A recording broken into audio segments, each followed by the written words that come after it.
Shalom saudara, selamat pagi. Saya bersuka cita untuk kembali lagi ingin men-sharingkan kepada saudara. Dengan hati yang menyala-nyala, saya sudah siapkan banyak hal untuk saudara bisa mendengarkan firman Allah. Dan itu akan menjadi kebenaran dalam hidup saudara. Melanjutkan dari apa yang saya sampaikan minggu lalu. Mari saya ajak kita untuk berdoa lebih dahulu. Bapa, terima kasih untuk anugerah yang kau berikan kepada kami. Sekarang kami duduk di hadapan-Mu, dalam hadirat-Mu Tuhan. Kami siap mendengarkan firman-Mu Tuhan. Berfirmanlah Tuhan tanpa batas kepada hidup kami. Kami tidak ingin hidup kami, perjalanan kami ini menjadi sia-sia. Kami ingin mencapai tujuan yang sudah Engkau tetapkan buat diri kami. Kami sekarang mau mendengarkan firman-Mu. Bekerja sama dengan kami. Romo yang kudus, yang ada dan hidup di dalam diri kami. Kami siap saat ini bagi Engkau Tuhan. Amin. Minggu lalu saya sampaikan kepada saudara dari satu ayat di Matius pasal yang ke-16. Mari kita baca sama-sama Matius pasal yang ke-16. Tentang gereja yang dibangun oleh Tuhan itu sendiri. Gereja yang dibangun oleh Tuhan itu sendiri. Sangat dahsyat sekali gereja yang dibangun oleh Tuhan itu sendiri. Itu adalah bukan gereja yang sembarang, tetapi sama seperti dirinya Yesus sendiri. Apa yang terbangun pada diri Yesus tidak lebih, tidak kurang. Tepat seperti itu. Dia membangun gerejanya secara bersama-sama. Kumpulan daripada orang-orang yang telah ditetapkan yang menjadi gerejanya. Mari saja untuk kita bisa melihat kembali. Mulai dari ayat 17. Matius 16 ayat 17. Kata Yesus kepadanya, berbahagialah engkau Simon bin Yunus, sebab bukan manusia yang menyatakan itu kepadamu, melainkan Bapakku yang di sorga. Ini sangat penting sekali, operasional daripada Roh Kudus dengan bebas dalam hidup saudara. Dan aku pun berkata kepada engkau, engkau adalah Petrus, dan di atas batu karang atau Petra ini, aku akan mendirikan jemaatku, dan alam maut tidak akan menguasainya. Sangat penting sekali bahwa gereja itu menjadi satu unsur, satu karakter yang sama dengan Kristus sendiri. Dan kepadamu akan kuberikan kunci kerajaan sorga. Dan apa yang kau ikat di dunia ini akan terikat di sorga. Digunakan kata akan kuberikan. Berarti menunggu kedewasaan. Karena pemegang kunci yang tepat adalah kedewasaan. Ukuran adalah kedewasaan. Apa yang kau ikat di dunia akan terikat di sorga. Dan apa yang kau lepaskan di dunia ini akan terlepas di sorga. Saya sampaikan kepada saudara ayat 19 ini. Kunci hanya diberikan kepada dua orang. Orang yang pertama adalah orang yang telah dewasa. Orang yang kedua adalah yang disebut adalah pewaris. Jadi kunci ini menggambarkan adalah orang yang memiliki hak, orang yang memiliki otoritas, orang yang memiliki warisan. Ini yang disebut dengan kunci. Minggu lalu saya sampaikan kepada saudara bahwa Allah ingin apa yang menjadi tujuannya kepada Yesus, tujuan yang sama juga diberlakukan oleh Allah kepada gerejanya. Mari saya ajak kita untuk bisa melihat tujuannya mengapa Yesus memanifestasikan dirinya sebagai anak Allah, sebagai anak manusia di bumi ini. Tujuannya adalah untuk memusnahkan, untuk menghancurkan semua pekerjaan setan atau iblis. Melenyapkan. Di 1 Yohanes 3 ayat 8 itu merupakan ayat pegangan kita yang terhubung kepada Matius pasal 16 ini. Saya ulang, terhubung, berkaitan dengan Matius pasal 16 ini. Itu tujuan Allah. Kalau begitu, Allah mengutus gerejanya juga kepada dunia ini dengan tujuan yang sama, misi yang sama. Kalau begitu pertanyaannya, apakah Allah tahu kekuatan setan itu seberapa besar? Tentu jawabannya sangat sederhana. Tentu Allah tahu. Sebab Allah sebelumnya di surga pernah berurusan dengan iblis.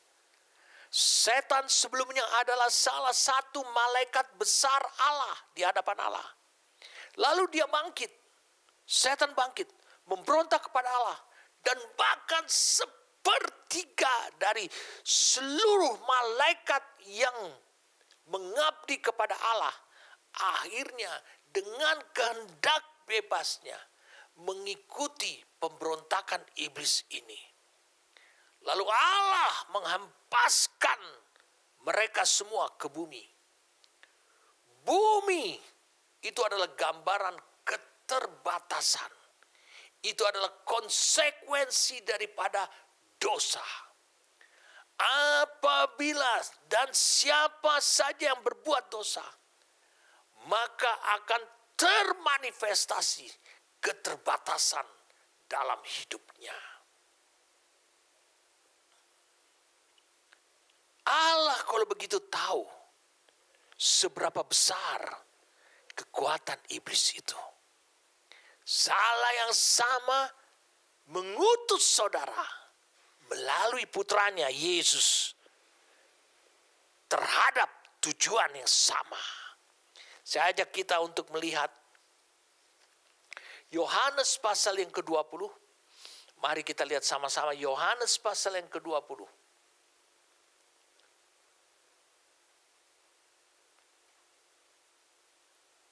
Ayat 20. Dan sesudah berkata demikian, ia menunjukkan tangannya dan lambungnya kepada mereka. Murid-murid itu bersuka cita ketika mereka melihat Tuhan. Maka kata Yesus sekali lagi, damai sejahtera bagi kamu. Sama seperti Bapa mengutus aku, demikian juga sekarang aku mengutus kamu.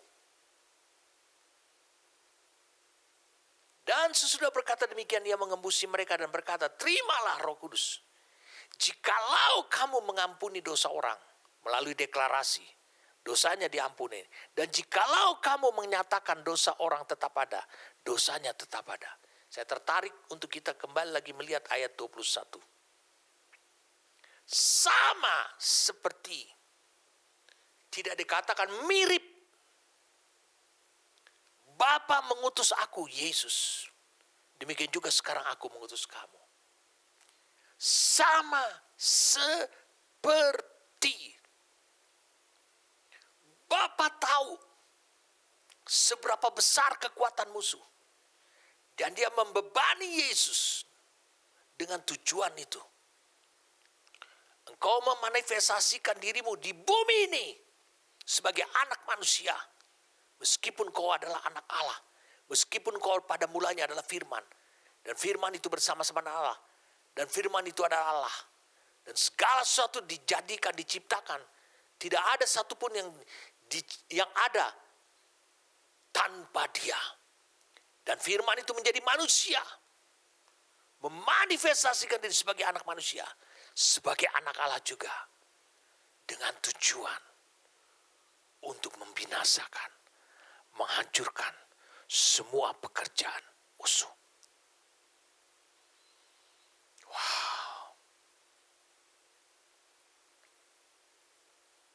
Sama seperti Bapa mengutus aku, sekarang aku mengutus kamu. Hal yang pertama yang saudara harus menjadi pertanyaan buat saudara. Sebelum Yesus diutus ke dunia ini dengan misi dan tujuan adalah memanifestasikan dirinya. Apakah Allah tahu seberapa besar kekuatan musuh yang akan dihancurkan pekerjaannya oleh Yesus? Tentu Allah tahu. Saya sudah jelaskan kepada saudara tadi. Allah tahu bahwa kekuatan iblis adalah sepertiga dari seluruh malaikat Allah. Ingat, Allah melempar iblis ke bumi. Berarti iblis dibatasi. Lalu sekarang pertanyaannya, apa yang ada di pikiran Allah ketika dia mengutus anaknya untuk misi, untuk tujuan, untuk menghancurkan setiap pekerjaan iblis. Apa yang ada di pikiran Allah? Tentu Allah yang telah tahu seberapa besar kekuatan iblis yang menjadi musuhnya Allah. Sekarang dia mengirim putranya untuk melawan dan untuk melakukan misi itu. Tentu Allah yang sudah tahu kekuatan musuh tersebut, tentu Allah akan memperlengkapinya supaya putranya ini berhasil.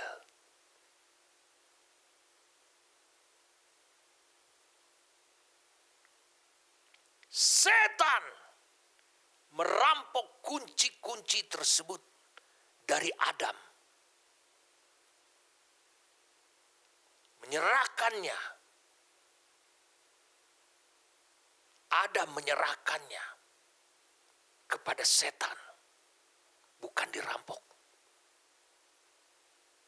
Melalui ketidaktaatan Adam.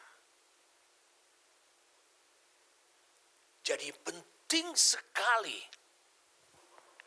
kita harus mendapatkan gambaran mengenai Allah yang tahu kekuatan musuh ini. Karena dia kirim putranya menjadi anak manusia untuk peperangan tersebut. Contohnya demikian. Apakah saudara berpikir gini? Ini ada 16 senapan mesin dan di sana ada sekumpulan musuh. Lalu sang jenderal berkata, "Ayo, kamu operasikan mesin ini karena kamu bisa mengoperasikan mesin ini sendirian." Operasikan mesin ini sendiri. 16-16-nya. Lalu tentara yang lain pulang. 15 tentara atau 30 tentara yang lain. Pulang saja. Cukup satu orang ini saja mengoperasikan ini. Saudara bisa berpikir, musuh bisa dihabiskan? Tentu tidak. Ini bukan masanya The Lone Ranger. Hanya Kristus yang membuktikan bahwa dia adalah anak manusia dan juga adalah anak Allah yang menghancurkan pekerjaan musuh, pekerjaan iblis 2000 tahun yang lalu. Lalu bagaimana tahun-tahun kemudian? Allah juga menyiapkan yang sama. Supaya bisa mengoperasikan ke-16 mesin ini bukan hanya oleh satu orang saja, tapi oleh banyak orang. Jadi saudara dan saya harus mendapatkan gambarannya. Bahwa Allah tahu kekuatan musuh. Lalu dia mengutus anaknya. Lalu sekarang Yesus mengutus untuk misi yang sama. Tujuan yang sama. Yesus sendiri mengalami bagaimana dia diperlengkapi oleh Allah. Dipercayakan oleh Allah untuk menghancurkan pekerjaan musuh. Dan dia berhasil menghancurkan pekerjaan musuh. Sekarang Yesus yang sama mengutus gerejanya, mengutus saudara dan saya. Tentu dia tahu bagaimana mengalahkan musuh. Tentu dia juga tahu bagaimana dan berapa besar kekuatan musuh. Saudara sangat penting sekali tahu gambaran ataupun petunjuk bahwa Allah tahu kekuatan musuh. Bagaimana saudara bisa tahu bahwa Allah tahu tentang besarnya kekuatan musuh dan sekarang saudara ada di medan perang untuk misi yang sama, di mana contohnya yang pertama, Yesus berhasil sebagai anak manusia menghancurkan semua pekerjaan iblis. Yang pertama, gambaran bahwa Allah tahu, petunjuk bahwa Allah tahu kekuatan musuh dan sekarang saudara ada dalam misi yang sama untuk tujuan yang sama, menghancurkan pekerjaan musuh, tentulah Allah akan memperlengkapi saudara juga dengan kuasa dan kekuatan yang lebih besar daripada yang Allah telah ketahui tentang kekuatan musuh. Kuasa yang lebih besar daripada apa yang Allah sudah ketahui secara jelas, secara utuh tentang kekuatan musuh. Dan Allah bukan hanya memperlengkapi saudara, Allah sudah sediakan itu. Yang jadi persoalan adalah begini, kita saudara tidak pernah berfokus kepada apa yang diperlengkapi oleh Allah dalam hidupmu dengan kekuatan dan kuasa yang lebih besar daripada kekuatan musuh. Tapi fokus saudara lebih banyak adalah saudara melihat pekerjaan setan lebih besar. Sangat menekan, memberikan sakit penyakit, orang-orang mabuk di jalan, orang broken home di mana-mana, sakit penyakit, kematian di mana-mana. Dengarkan saya. Apa bukti Allah memperlengkapi saudara? Baca 1 Yohanes 4 ayat 4. Baca 1 Yohanes 4 ayat 4. Hari ini harus mengubah hidup saudara. Setelah engkau membaca ayat itu. 1 Yohanes 4 ayat 4. Kamu berasal dari Allah, anak-anakku.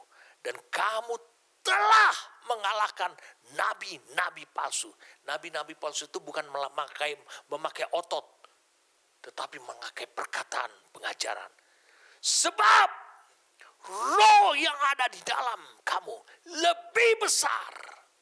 Dia bekerja di dalam kau daripada roh yang ada di dalam dunia. Kau harus berfokus pada pekerjaan roh di dalam dirimu. Saya ulangi. Itu sebabnya kau tidak akan terkecoh melihat yang di luar. Di masa bencana pandemi ini, bahkan berita yang lebih mengerikan lagi terjadi dari hari demi hari ini. Saya hanya berkonsentrasi kepada pekerjaan roh di dalam hidup saya. Apa yang sedang kau kerjakan? Itu harus mencapai ukuran dari rencana Allah yang Allah sudah tetapkan untuk diriku. Baik diriku secara pribadi maupun diriku sebagai bagian daripada gerejanya. Itu selalu fokus saya. Apa yang sebab kau lebih besar daripada apa yang terjadi di dunia ini yang bisa saya lihat. Kadang-kala saya mencoba menekan serangan pada jiwa saya, semua itu kecil. Itu yang pertama. Allah memperlengkapi saudara dengan roh. Ingat, roh yang ada di dalam diri saudara bukan hanya lebih besar daripada roh yang bekerja di dunia ini. Saya ulangi sekali. Itu adalah roh yang sama, yang ada dan hidup dan bekerja dengan cara yang sama, dengan kekuatan yang sama pada diri Yesus. Sampai membuat Yesus didudukkan di tahta di surga. Roh itu lebih besar. Yang kedua, yang pertama tadi Allah memperlengkapi dengan sesuatu yang lebih besar. Yang kedua, sekarang apa yang terpikir bahwa Yesus tahu juga. Yesus sudah tahu kekuatan setan. Karena dia telah dicobai, diuji selama 33,5 tahun. Dalam Ibrani 4 ayat 12, ayat 15. Hanya dia tidak berbuat dosa. Sekarang Yesus yang sama memberikan tujuan yang sama, misi yang sama kepada gerejanya. Melalui yang disebut dengan amanat agungnya. Pergi ke seluruh dunia. Hancurkan segala pekerjaan iblis. Kembalikan bangsa-bangsa untuk sujud menyembah kepada Allah. Yesus yang sama, yang mengutus murid-muridnya dengan tujuan yang sama, misi yang sama, adalah gambaran daripada Allah telah tahu kekuatan musuh. Sebab apa? Sebab Yesus sudah tahu kekuatan musuh. Karena dia memiliki pengalaman 33,5 tahun dan hasilnya menang. Berhasil. Well done. Sukses. Itulah gambarannya. Allah tahu kekuatan musuh. Saudara tidak perlu ragu. Sudah ada satu contoh. Dan contoh ini dengan gampangnya mengatakan, pergi ke seluruh dunia. Terimalah Roh Kudus. Sama seperti Bapa mengutus aku. Aku pun mengutus kamu dengan tugas yang sama. Yang ketiga,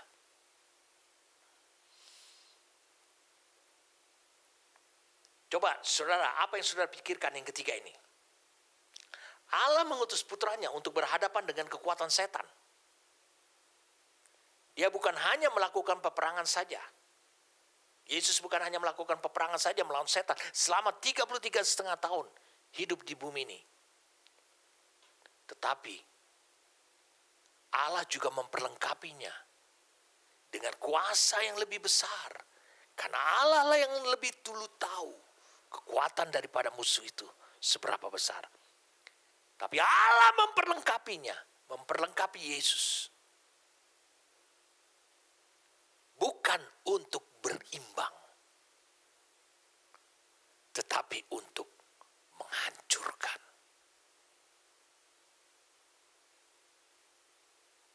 Dan sekarang, perhatikan ini yang ketiga. Yesus yang mengutus saudara berhadapan dengan musuh yang sama.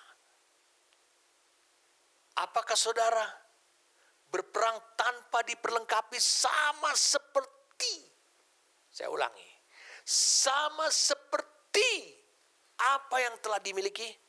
Tentu itu adalah bukti. Ingat, itu adalah gambaran yang ketiga. Allah tahu kekuatan musuh.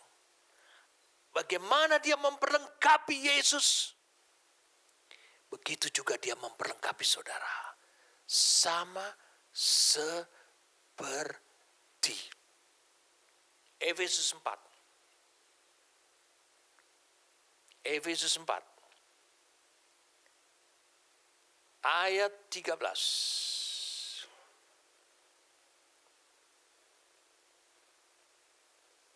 Mulai dari ayat 11. Dan ialah yang memberikan baik rasul-rasul maupun nabi-nabi, baik pemberita-pemberita Injil maupun gembala-gembala dan pengajar-pengajar untuk memperlengkapi ataupun menyempurnakan, membuat utuh orang-orang kudus bagi pekerjaan pelayanan, bagi misi, bagi pelayanan. Salah satu adalah menghancurkan pekerjaan iblis. Bagi pembangunan tubuh Kristus. Sampai kita semua telah mencapai kesatuan iman dan pengetahuan yang benar tentang anak Allah. Kedewasaan penuh dan tingkat pertumbuhan yang sesuai dengan kepenuhan Kristus. Sehingga kita bukan lagi anak-anak yang diombang-ambingkan oleh rupa-rupa angin pengajaran, oleh permainan palsu manusia dalam kelicikan mereka yang menyesatkan. ayat 12 yang mengatakan untuk memperlengkapi, membuat sempurna, membuat berhasil. Dalam bahasa aslinya dikatakan for the perfecting of the saints, menyempurnakan orang-orang kudus bagi pekerjaan, sehingga di mana saja dia mengerjakannya, melakukan misinya, berhasil.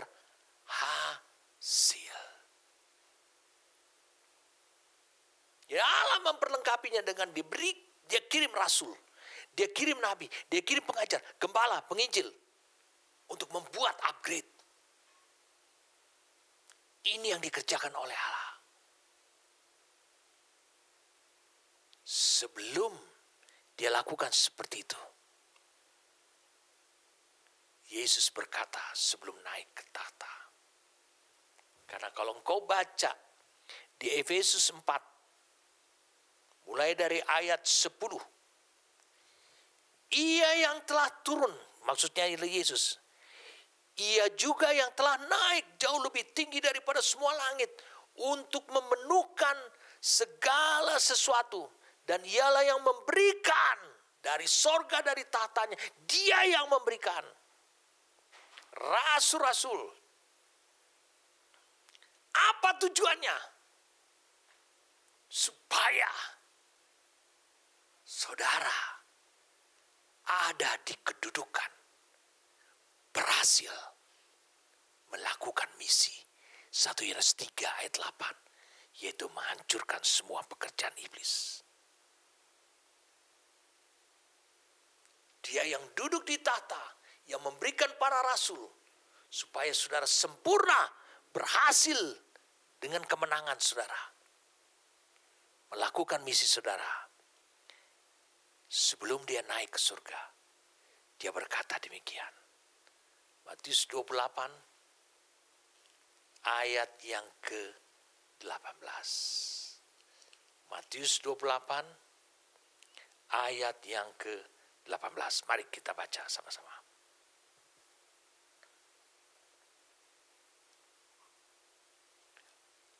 Ayat 16. Dan ke-11 murid itu berangkat ke Galilea, ke bukit yang ditunjukkan Yesus kepada mereka. Ketika melihat dia, mereka menyembahnya.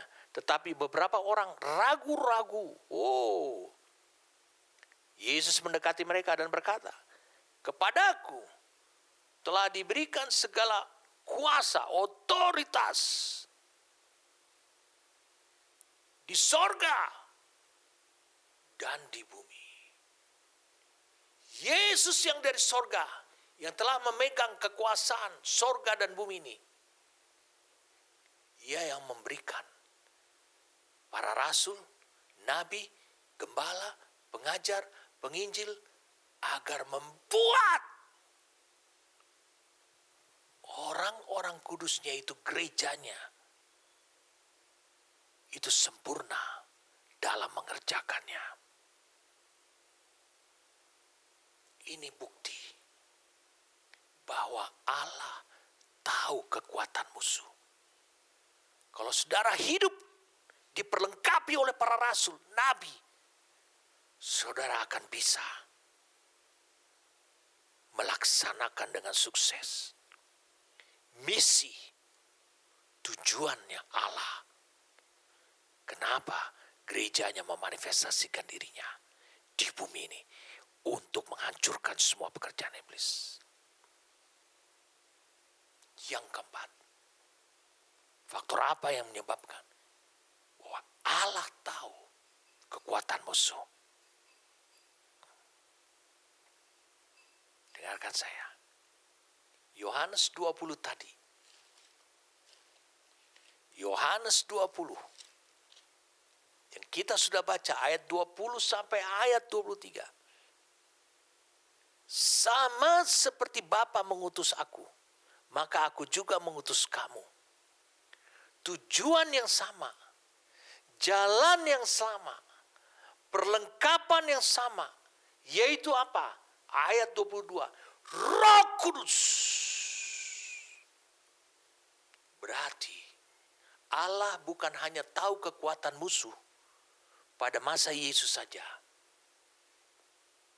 tapi juga pada masa saudara dan saya.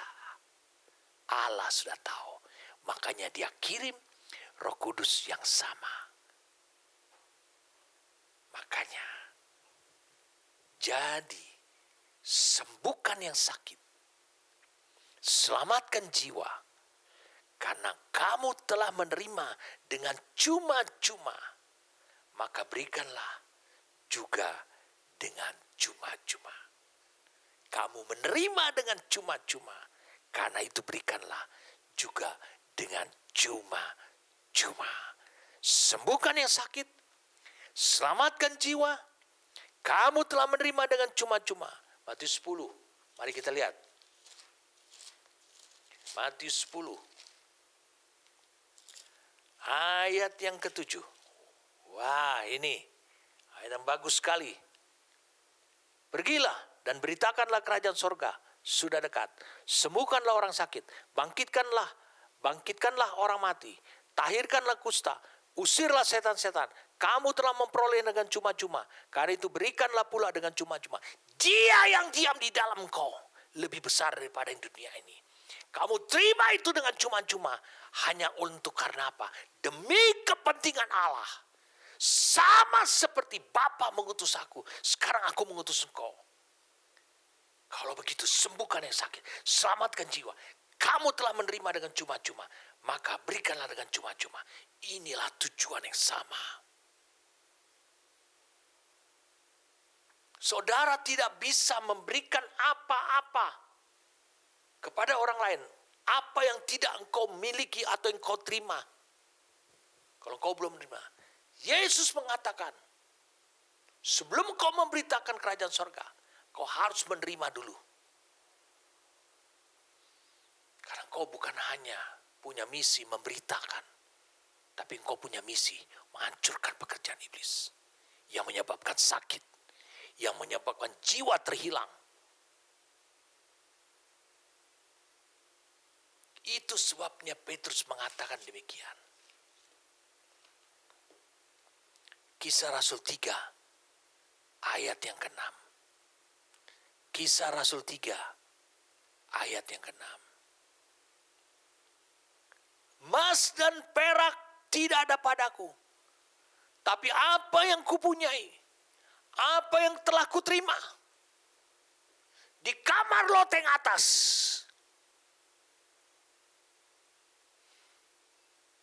kuberikan kepadamu dengan cuma-cuma, supaya mengenapkan Matius 10 ayat 7 dan 8. Demi nama Yesus Kristus orang Nazaret itu. Apa yang terjadi pada Yesus Kristus orang Nazaret, berjalanlah. Dan orang itu sembuh. Pekerjaan iblis berakhir pada orang yang 40 tahun lumpuh, tidak bisa berjalan. Ketika Petrus mengatakan emas dan perak tidak ada padaku, tapi ada sesuatu yang telah kuterima. Itu sebabnya dia katakan, bangkitlah, berjalanlah. Ini adalah ciri daripada kehidupan gereja.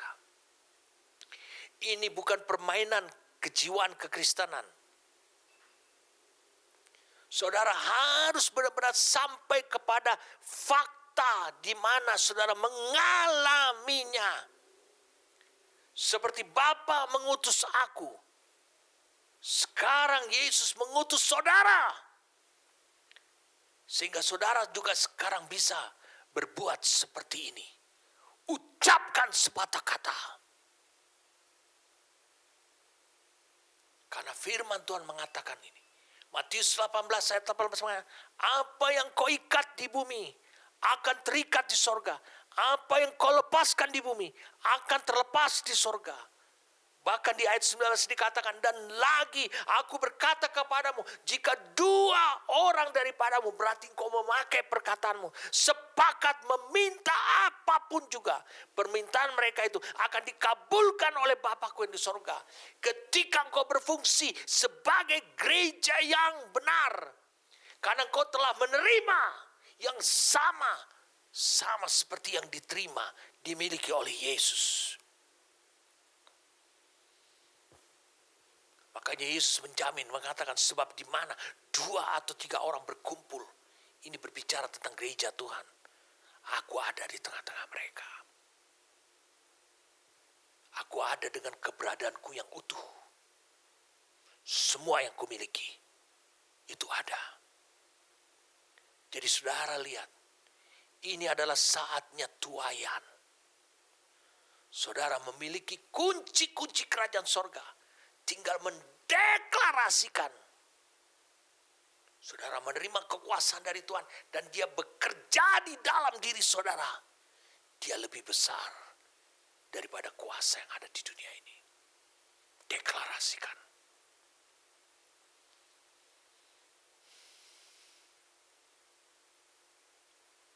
Yang kelima, sebagai bukti bahwa Allah tahu kekuatan musuh, maka sebagai bukti Yesus yang pernah berkata, sama seperti Bapa mengutus aku dan sekarang pun aku mengutus kamu. Maka Yesus yang kelima membangun gerejanya seperti dirinya sendiri. Apa yang dia miliki juga dia minta supaya itu juga dimiliki oleh gerejanya. Apa yang ada pada dirinya, seluruh karakter ilahi, seluruh kekuatan, seluruh otoritas dan kuasa juga harus dimiliki oleh gerejanya. Jadi Yesus membangun gerejanya seperti dirinya. Dan dia berikan semua kunci kerajaan sorga kepada gerejanya itu. Semua kunci yang dimilikinya dia berikan kepada gerejanya. Makanya dikatakan, kepadamu kuberikan kunci. Yesus yang memberikannya. Wow, luar biasa. Ada banyak orang belum memahami tentang hal ini. Kita kembali lagi ke dalam Matius pasal yang ke-16. Saya ingin supaya kita clear lebih jelas lagi. Matius pasal yang ke-16. Mari saya ajak saudara untuk bisa melihat Matius pasal yang ke-16.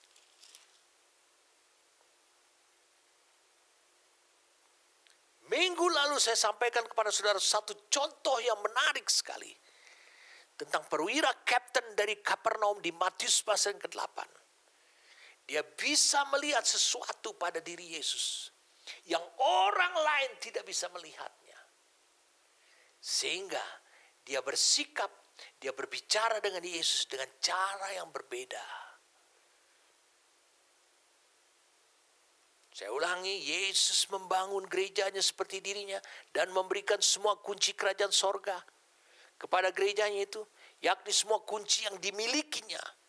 Seperti Matius 16 ayat 18 dan 19 dia bilang, di atas batu karang ini aku akan mendirikan jemaatku dan Allah maut tidak akan menguasainya, dan kepada gerejaku akan kuberikan kunci kerajaan sorga. Apa yang kau ikat di dunia ini akan terikat di sorga, apa yang kau lepaskan di dunia akan terlepas di sorga. Saya sudah jelaskan minggu lalu kepada saudara. Tidak seperti ini. Kau mengikat di bumi, Allah mengerjakan. Tidak. Tapi apa yang kau ikat itu yang sudah menjadi prinsip di sorga. Harus diikat. Sudah terikat. Sudah tertutup. Kunci dengan kata ikat dan melepas itu ada berbicara tentang pintu ataupun membuka dan menutup. Berarti kunci-kunci yang diberikan oleh Yesus kepada gerejanya ada bermacam-macam kunci. Karena kalau kau lihat dalam New King James Version, dalam tayangan, dikatakan, and I will give you the keys of the kingdom of heaven. And whatever you bind on earth will be bound in heaven. And whatever you lose on earth will be loose in heaven. Dikatakan aku akan memberikan kunci-kunci, bukan hanya satu kunci. Bukan hanya kunci masuk pada kerajaan sorga, satu kunci saja. Tapi dikatakan kunci-kunci yang dimiliki pribadi yang memerintah di sorga. Karena kerajaan itu identik dengan pemerintahan.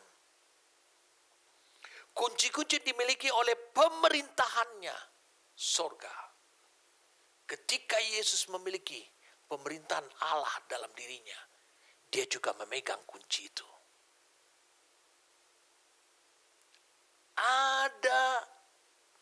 Saya ulangi, ada 4 kunci yang dimiliki oleh Yesus dan diberikan kepada gerejanya. Kunci Daud atau kunci istana Daud, kunci neraka, kunci maut atau kematian, dan kunci pengetahuan kebenaran. Kunci pengetahuan kebenaran. Dengarkan saya. Yesus mengajarkan pada kita, apa yang kau deklarasikan, seperti minggu lalu saya sudah sampaikan. Apa yang kau deklarasikan di bumi, itu semua yang sudah terjadi. Sudah ditetapkan, ditentukan oleh surga. Maka deklarasikan, yang sakit sembuh, yang terbelenggu kemerdekaan, yang berdosa pengampunan dan keselamatan. Karena Matius 16 ayat 19-20 menurut Amplified Bible berbeda. Di situ dikatakan, I will give you the keys of the kingdom of heaven. Whatever you bind, declare to be improper and unlawful on earth, must be what is already bound in heaven. And whatever you loose, declare lawful on earth, must be what is already loose in heaven. Aku memberikan kepadamu, kepada gereja, kunci-kunci kerajaan sorga atau pemerintahan sorga. Dan apapun yang kau ikat atau nyatakan sebagai hal yang tidak patut dan melanggar hukum di bumi, haruslah apa yang sudah terikat di sorga, ataupun tidak patut di sorga, ataupun tidak patut menurut sorga, ataupun melanggar hukum menurut sorga. Dan apapun yang kau lepaskan, nyatakan halal, nyatakan legal di bumi ini, haruslah apa juga yang telah dinyatakan legal, ataupun dilepaskan di sorga, atau dinyatakan legal atau halal. Jadi apa yang dapat terjadi di bumi ini adalah gerejanya harus mengambil posisi. Saya ulangi, gerejanya harus berada di posisi, bukan berupaya, bukan bekerja keras, tapi di posisi mendeklarasikan saja. Maka semua itu terjadi apa yang telah ada di sorga. Hal-hal yang telah dilepas atau sah di sorga, hal-hal yang telah diikat di sorga, hal-hal yang melanggar hukum di sorga, tidak patut terjadi, itu akan segera berhenti. Deklarasi. Kenapa? Karena kunci adalah simbol ataupun daripada kuasa ataupun otoritas. Kunci juga memiliki dimensi pengawasan sebagai lambang kekuasaan dan otoritas. Mengawasi, kunci. Mengerti? Kunci juga menunjukkan lambang pengawasan, dimensi pengawasan. Tua-tua dia duduk di pintu gerbang kota. Dikatakan dia memberikan izin. Jadi ada dimensi pengawasan. Siapa yang boleh izin keluar, siapa yang boleh izin masuk. Kunci selalu dikaitkan dengan akses untuk masuk tanpa izin. Saya sudah katakan tanpa izin. Kalau begitu, Yesus yang telah memegang segala kunci kerajaan, pemerintahan sorga, akan membangun gerejanya seperti kehidupannya sendiri. Berarti dia juga harus menyerahkan semua kunci kepada gerejanya. Semua kunci, keempat kunci yang saya temukan ada pada diri Yesus. Kunci Daud, kunci neraka, kunci maut atau kematian, dan kunci pengetahuan kebenaran. Bukan pengetahuan yang baik dan yang jahat, tapi pengetahuan kebenaran.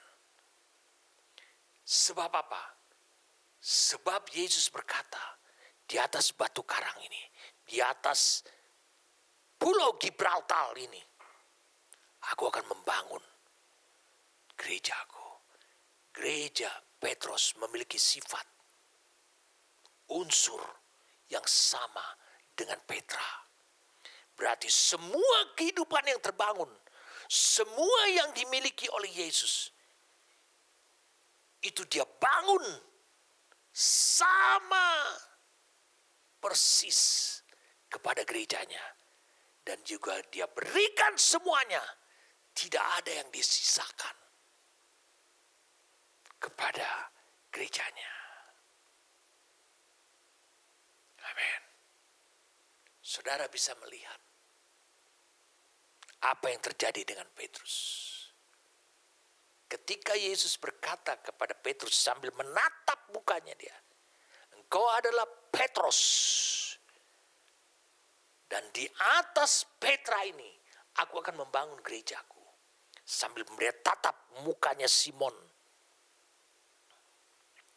Jadi saudara, kunci juga akan diberikan kepada Simon Petrus. Betulkah kunci itu diberikan kepada Simon Petrus? Betul. Ketika Yesus berkata kepada Petrus bahwa dia akan memberikan kunci kerajaan sorga kepada Petrus, maka setelah semua apa yang dimiliki oleh Yesus itu sekarang dimiliki oleh Petrus, maka Yesus juga harus memberikan pengalaman bahwa kunci itu juga termasuk telah diberikan kepada Petrus. Karena dia pernah mengucapkannya di Matius pasal 16. Apa yang Petrus harus terima? Perlengkapan lebih dahulu. Supaya dia punya kuasa dan otoritas untuk mendeklarasikan.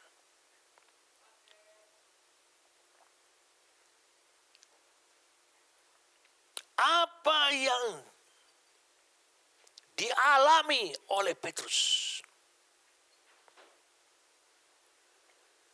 Lihat ini. Mari saya ajak saudara untuk bisa melihat Kisah Rasul 2. Kisah para Rasul 2.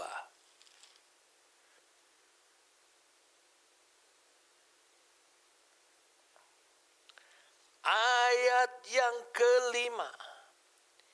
Waktu itu di Yerusalem diam orang-orang Yahudi yang saleh dari segala bangsa di bawah kolong langit. Siapa yang berhimpun? Orang Yahudi. Yesus berkata kepada Petrus di Matius 16, kau juga akan terima kunci. 4 kunci. Kunci Daud. Kunci neraka. Kunci kematian atau maut. Dan kunci pengetahuan kebenaran. Kunci untuk membuka bagi banyak orang, untuk menutup bagi banyak orang, untuk mengakhiri, mengikat bagi banyak orang. Lalu kita lihat sekarang, setelah Petrus menerima Roh Kudus, diperlengkapi, apa yang telah terbangun di dalam dirinya Yesus, sekarang mulai terbangun nyata pada dirinya Petrus. Tinggal terbukti. Kita harus bisa membuktikan apakah kunci itu juga sudah diserahkan Yesus kepada Petrus. Bukankah dia berjanji? Bukankah Yesus bernubuat? Dia juga akan memberikan kunci kepada gerejanya. Termasuk mata Yesus yang menatap kepada Petrus pada waktu itu. Kemudian ayat 14. Maka bangkitlah Petrus berdiri dengan ke-11 rasul itu dengan suara nyaring. Petrus berkata kepada, hai kamu orang Yahudi. Dia bilang orang Yahudi. Semua yang tinggal di Yerusalem, ketahui dan camkanlah perkataan mereka yang datang dari berbagai bangsa. Sampai ayat 42. Lihat. Orang-orang Yahudi yang mendengarkan khotbahnya Petrus itu. Sekarang mereka di ayat 42 dikatakan. Mereka bertekun sekarang dalam pengajaran rasul-rasul. Dan dalam persekutuan. Dan mereka selalu berkumpul untuk memecahkan roti dan berdoa. Terbuktilah bahwa kepada Petrus, Yesus telah menjadikan Petrus seperti kunci untuk membuka pintu iman bagi dunia pertama Injil dikhotbahkan atau diberitakan, yaitu kepada orang Yahudi dari segala penjuru dunia dan bukan hanya Israel saja. Dan ini digenapi ketika hari Pentakosta. Petrus telah menggunakan kunci tersebut. Dia menggunakan kunci pengetahuan kebenaran. Karena kalau kau dengarkan khotbahnya, tentu saudara tidak akan bertobat. Tapi dia membuka misteri. Siapa Yesus orang Nazaret itu? Kunci itu membuka pikiran mereka.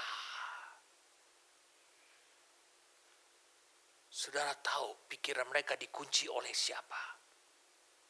Mari saja kita melihat Lukas pasal yang ke-11. Lukas pasal yang ke-11.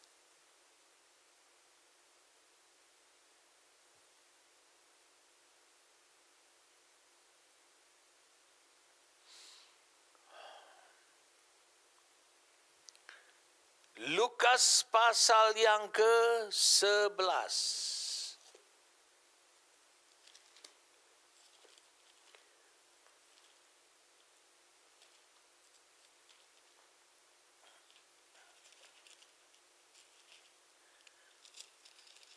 Ayat yang ke-52. Celakalah kamu ahli-ahli Taurat. Ini orang Yahudi semua nih. Sebab kamu telah mengambil kunci pengetahuan.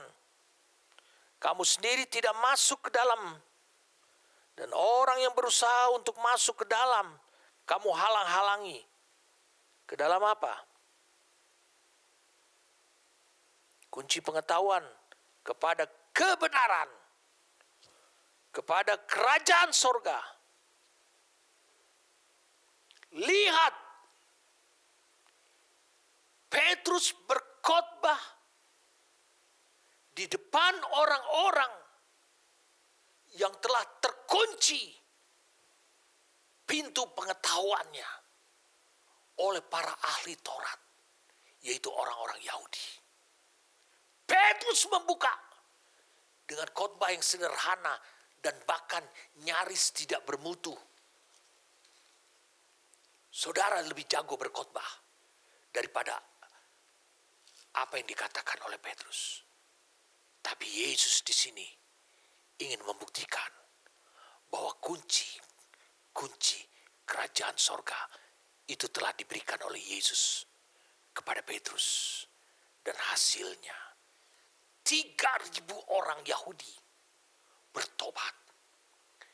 Petrus mendapatkan kehormatan.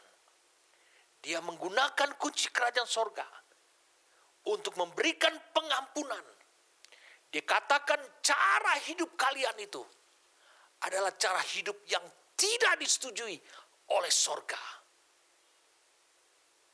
Tadi saya sudah sampaikan, minggu lalu saya sudah sampaikan kepada saudara. Kunci itu adalah, menurut Amplified Classic Bible, adalah segala sesuatu yang improper, segala sesuatu yang tidak layak, segala sesuatu yang tidak patut, segala sesuatu yang tidak dibenarkan oleh sorga. Petrus menunjukkan, bertobatlah kamu. Dia membuka pintu dan akhirnya mereka bertobat. Petrus menunjukkan, apa yang kupunya. Emas dan perak tidak kupunya, tapi apa yang kupunya, kuberikan kepadamu. Terbukti sudah. 1. Yesus menjadikan Petrus sebagai alat untuk membuka. Saya katakan untuk membuka pintu Injil iman bagi dunia pertama, yaitu orang Yahudi yang datang dari seluruh penjuru dunia, yang selama ini pikiran mereka dikunci oleh ahli-ahli Taurat, sehingga mereka tidak mengetahui pengetahuan kebenaran. Yesus berkata di Yohanes 12, kau akan mengetahui kebenaran. Dan itu kunci. Dan kebenaran itu akan memerdekakan kamu. Jadi di depan Petrus ada ribuan orang yang hidupnya terkunci. Dan Petrus membukanya melalui khotbahnya, melalui deklarasinya. Mereka berkata kepada Petrus, kalau begitu, di ayat yang ke-37, apakah yang harus kami berbuat? Hati mereka tertusuk. Jawab Petrus kepada mereka, dia buka kuncinya. Bertobatlah, karena sorga menginginkan itu. Hendaklah kamu masing-masing memberi dirimu. Dia tunjukkan jalannya. Dibaptis dalam nama Yesus Kristus. Ayat 38. Untuk pengampunan dosamu. Maka kamu akan menerima karunia Roh Kudus lagi. Dan dengan itu 3.000 orang di ayat 41. Jiwa orang Yahudi bertobat.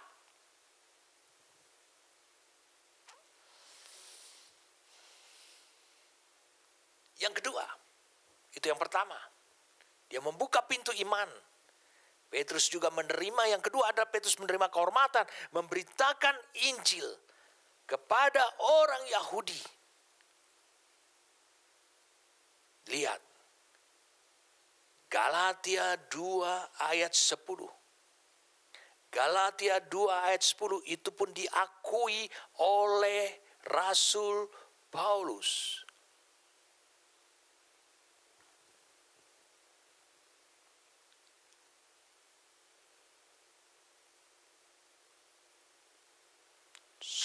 Ayat 9.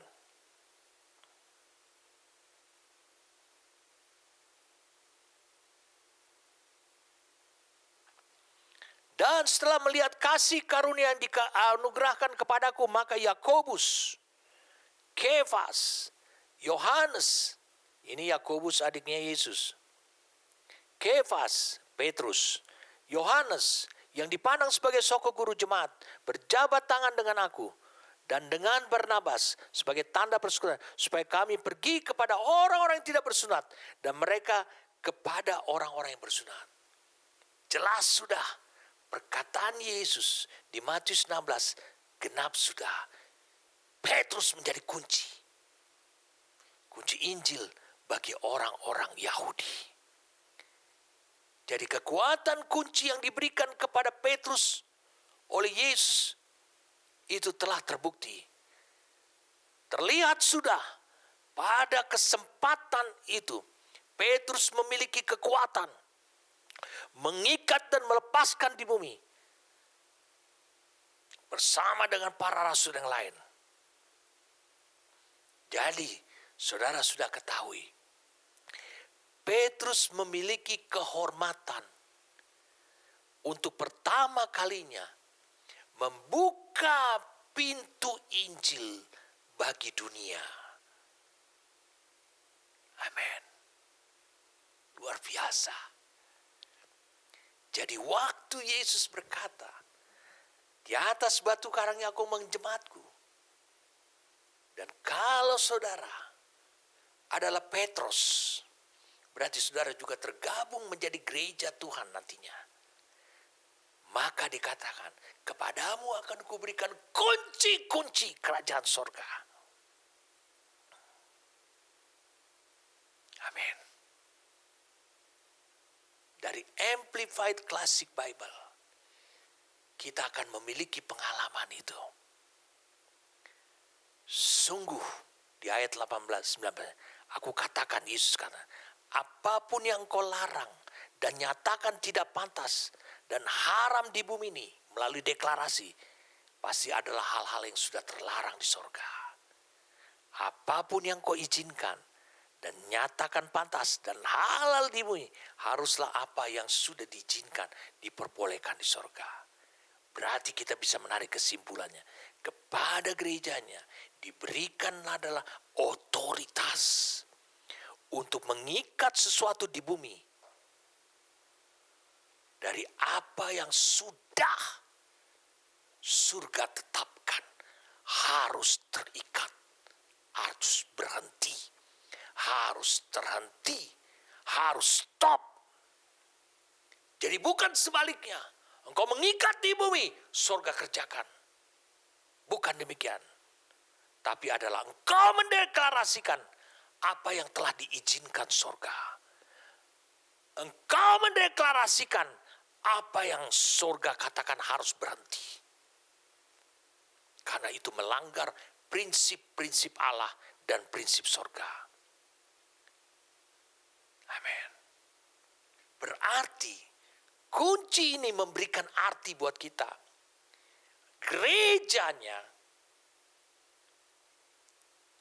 akan mendeklarasikan sampai terwujudnya atau sampai menjadi realita apa-apa ya saja yang telah ditetapkan sorga harus terjadi atau dikerjakan oleh sorga dan telah terjadi di sorga. Itu akan menjadi realita di bumi ini. Diawali dengan deklarasi. Tidak perlu ditambah dengan usaha, saudara. Kalau engkau hidup seperti ini, dan inilah yang Allah maksudkan gereja yang sebenarnya. Apapun yang kau izinkan dan nyatakan pantas halal di bumi, haruslah apa yang sudah diizinkan di sorga. Kalau ini berfungsi dengan benar, saya ulangi sekali lagi, kalau ini berfungsi dengan benar, maka kuasa atas kota-kota ada di tangan gerejanya.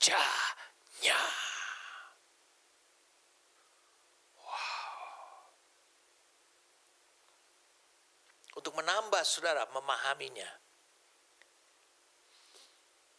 kata mengikat, melepaskan sering digunakan orang Yahudi juga untuk kata melarang, terlarang, atau mengizinkan, atau diizinkan. Misal pada hari Sabat. Hari Sabat tidak boleh bekerja. Mereka menggunakan kata mengikat. Terikat kepada apa yang sudah ditetapkan itu. Wow, luar biasa. Betapa luar biasanya gereja yang Tuhan bangun ini. Dan Petrus sebagai rasul Tuhan memiliki otoritas untuk memerintahkan kepada orang Israel di Kisah Rasul 2 untuk bertobat, Jauhkan diri dari penyembahan berhala. Karena apa? Karena Allah sudah melarang itu. Dan apa yang terjadi pada mereka? Kalau begitu apa yang harus kami perbuat?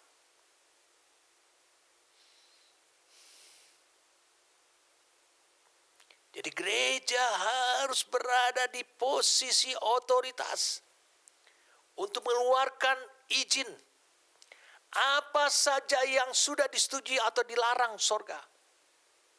Makanya Yesus memberikan semua kunci kerajaan sorga kepada manusia di bumi, yaitu kepada gerejanya. Yesus memberikan kunci kerajaan sorga, yakni kunci Daud, kunci maut, kunci kerajaan maut, kunci pengetahuan kebenaran kepada gerejanya untuk membuka pintu-pintu yang ada dalam kuasa dan otoritas sorga. Apapun yang telah diikat, apapun yang telah diikat dan harus terbuka, bisa dibuka. Apapun yang sudah terbuka dan harus ditutup, bisa diikat. Wow, luar biasa saudara. Tertutup di bumi, apa yang sudah tertutup di sorga. Terbuka di bumi, apa yang sudah terbuka di sorga. Jadi tugas gereja mendeklarasikannya supaya itu menjadi titik awal semua yang di sorga menjadi realita di bumi. Amin. Luar biasa. Mendeklarasikan dan kau menantikan, tidak perlu kau berupaya. Karena apa? Karena Allah tahu bagaimana mewujudkan itu.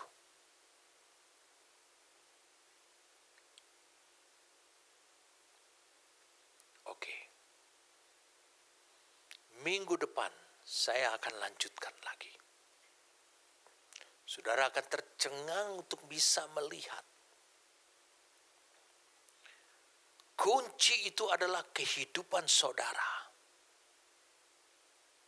Bagaimana ketika gerejanya saudara sebagai gerejanya beroperasi, bertindak. Dan saat engkau mendeklarasikan sesuatu.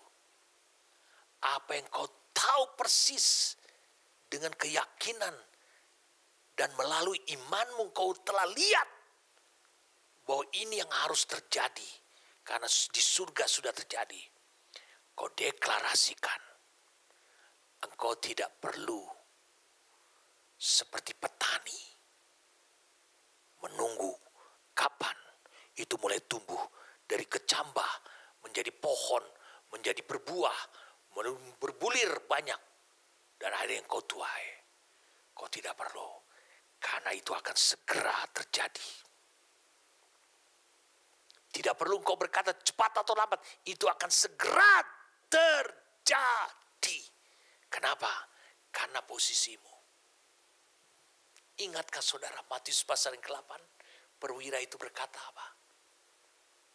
Tuhan, karena posisimu.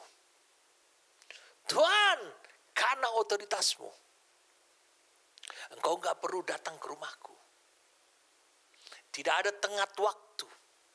Ketika engkau berkata, itu pun terjadi. Mari saya ajak saudara. Untuk bisa melihat kembali Matius pasal ke-8 ini, cerita yang menarik sekali. Sangat-sangat menarik sekali cerita ini. Matius pasal yang ke-8.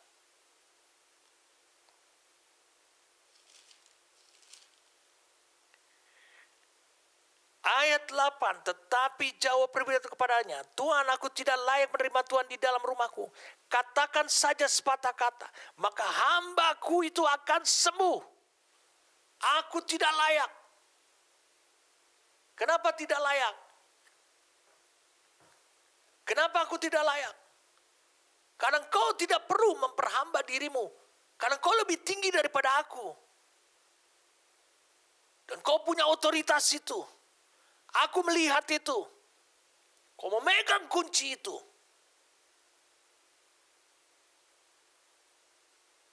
Ucapkan sepatah kata saja.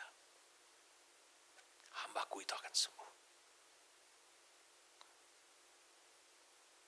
Ucapkan sepatah kata. Hambaku itu akan sembuh.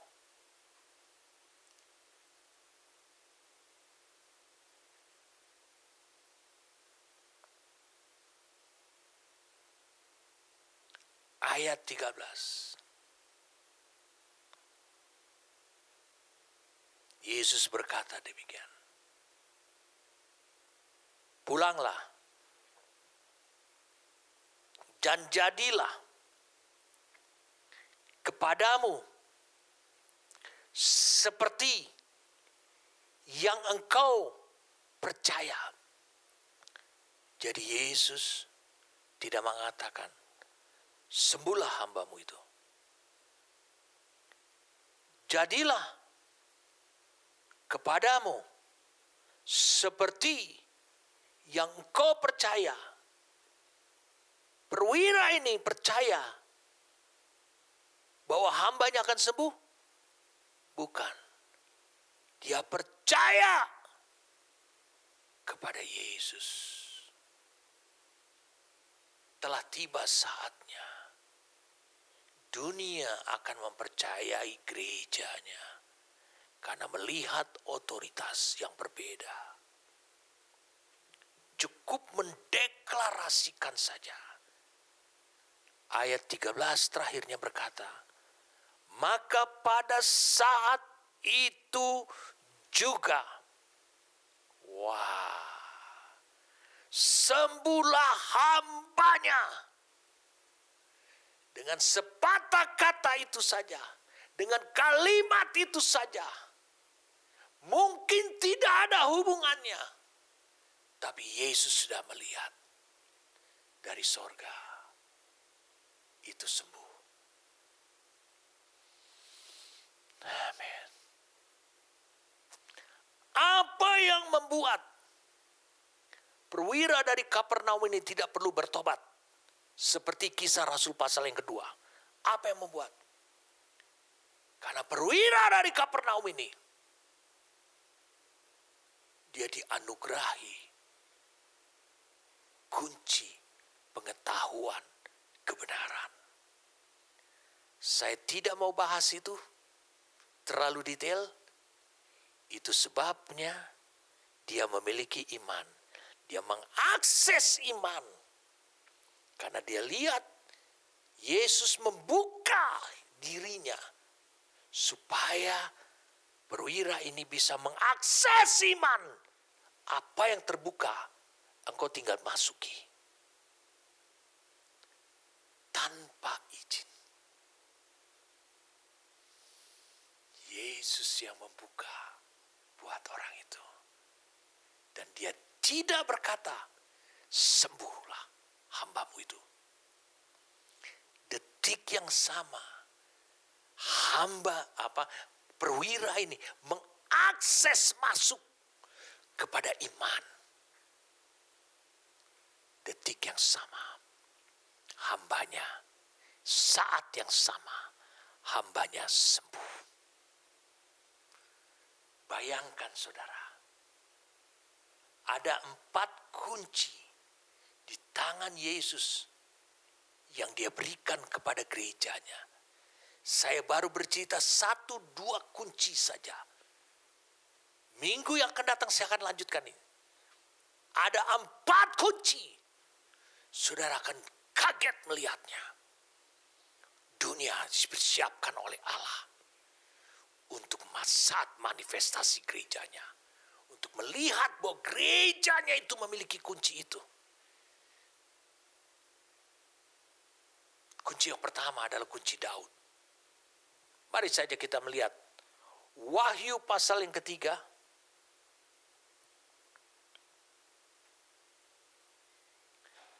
Wahyu pasal yang ketiga.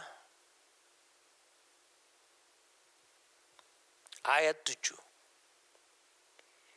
Dan tuliskanlah kepada malaikat jemaat di Philadelphia. Inilah firman dari yang kudus, yang benar, yang memegang kunci Daud. Apabila ia membuka, tidak ada yang dapat menutup. Apabila ia menutup, tidak ada yang dapat membuka. Di sini disebutkan bahwa Yesus memegang firman dari yang kudus. Dia yang benar, itu memegang kunci Daud. Berarti kunci ini juga akan diserahkan juga kepada gerejanya. Luar biasa.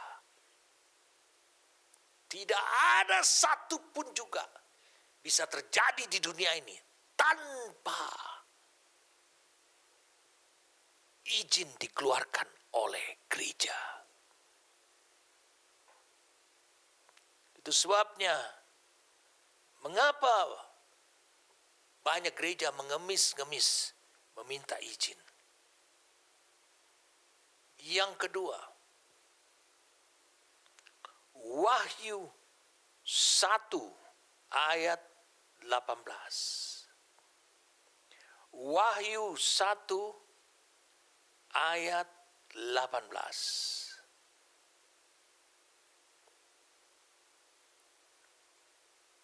Ayat 17-nya, ketika aku melihat dia tersungkur laku di depan kakinya, sama seperti orang mati, tapi ia meletakkan tangan kanannya di atasku, lalu berkata, jangan takut, aku adalah yang awal dan yang akhir, dan yang hidup. Aku telah mati, namun lihatlah, ayat 18-nya, aku hidup, aku mati, namun aku hidup, sampai selama-lamanya, dan aku memegang kunci, segala kunci maut dan kerajaan maut. Dikatakan adalah kunci neraka dan kunci maut. The keys of hell, jadi ada kunci-kunci neraka. Neraka itu terbagi nanti. Saya akan jelaskan minggu yang akan datang. Kunci-kunci neraka itu apa saja. Dan kunci kematian atau maut.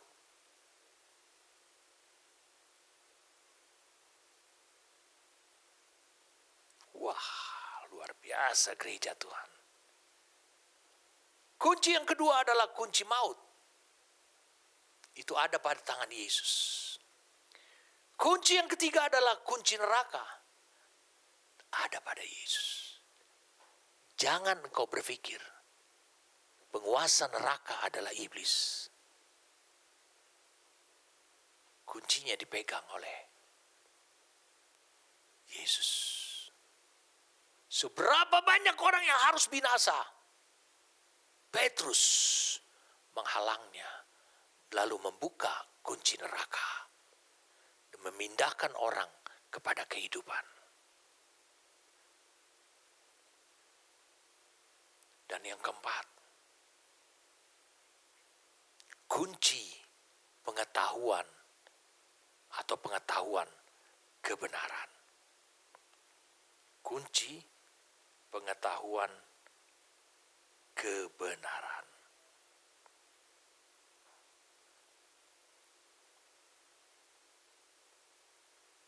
Wah. Lukas 11 ayat 52. Lukas 11 ayat 52.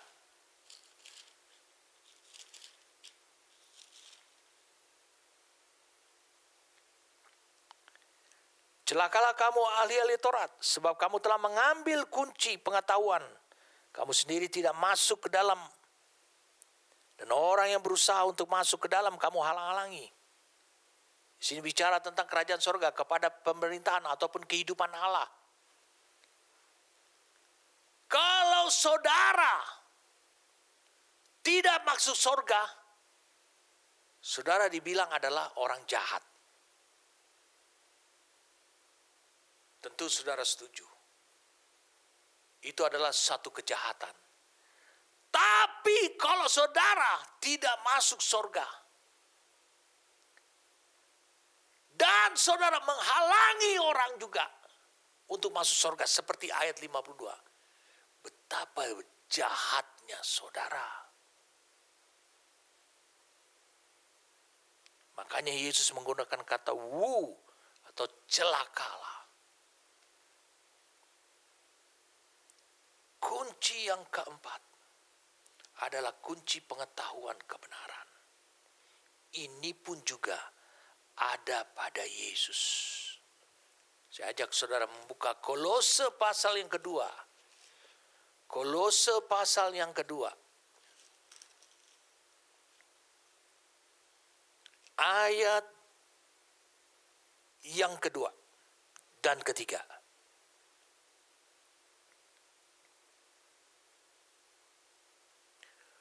Supaya hati mereka terhibur dan mereka bersatu dalam kasih, sehingga mereka memperoleh segala kekayaan dan keyakinan, pengertian dan mengenal, dia bilang, rahasia. Mengenal rahasia Allah, yaitu Kristus. Jadi tidak lagi menjadi misteri. Saudara tahu, maka disebut kunci pengetahuan. Membuka pengetahuan. Sebab di dalam dialah tersembunyi, mengapa disebut rahasia? Segala harta, hikmat, dan pengetahuan. Kunci untuk mengetahui misteri itu, untuk membuka misteri itu, ada pada Yesus.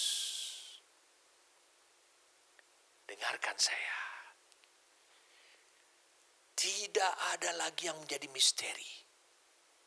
Baik yang di sorga maupun yang di bumi, maupun yang di neraka, di alam roh, di mana saja, bagi gerejanya. Mengapa? Karena kalau engkau adalah gereja, maka Yesus pernah bernubuat, berjanji kepada gerejanya akan diberikan semua kunci. Kunci Daud, kunci maut, kunci neraka, kunci pengetahuan kebenaran. Semua kunci itu diberikan kepada gerejanya. Jadi nasib daripada rencana Allah yang agung sepanjang masa itu bisa terwujud di bumi ini, dan nasib dunia ini, nasib bangsa-bangsa itu sekarang ada pada gerejanya. Gerejalah yang menentukan ketika saudara dan saya kembali kepada posisi yang benar, posisi untuk memegang kunci itu, tinggal engkau mendeklarasikannya, maka saudara akan melihat realitanya sebagai langkah yang kedua. Itu akan segera terjadi. Ketika Petrus menggunakan kunci pengetahuan, mereka berkata, kalau begitu, apa yang harus kami perbuat? Bertobatlah, beri dirimu dibaptis. 3.000 orang bertobat. Setelah itu, hidup mereka bertekun dalam pengajaran para rasul, bukan lagi kepada ahli Taurat. Para rasul, baca di ayat 42-nya. Amin. Luar biasa sekali. Kunci itu diserahkan Yesus kepada gerejanya. Kalau begitu, ambil, miliki semua kunci itu. Maka dunia akan mencari engkau dan akan menemukan engkau. Dia katakan, ucapkan saja sepatah kata, maka negeri kami akan pulih. Ucapkan aja sepatah kata, maka kota kami akan segera pulih. Itu yang saya ucapkan buat kota saya. Saya katakan, ketika Bandung masuk pada zona merah, saya katakan stop.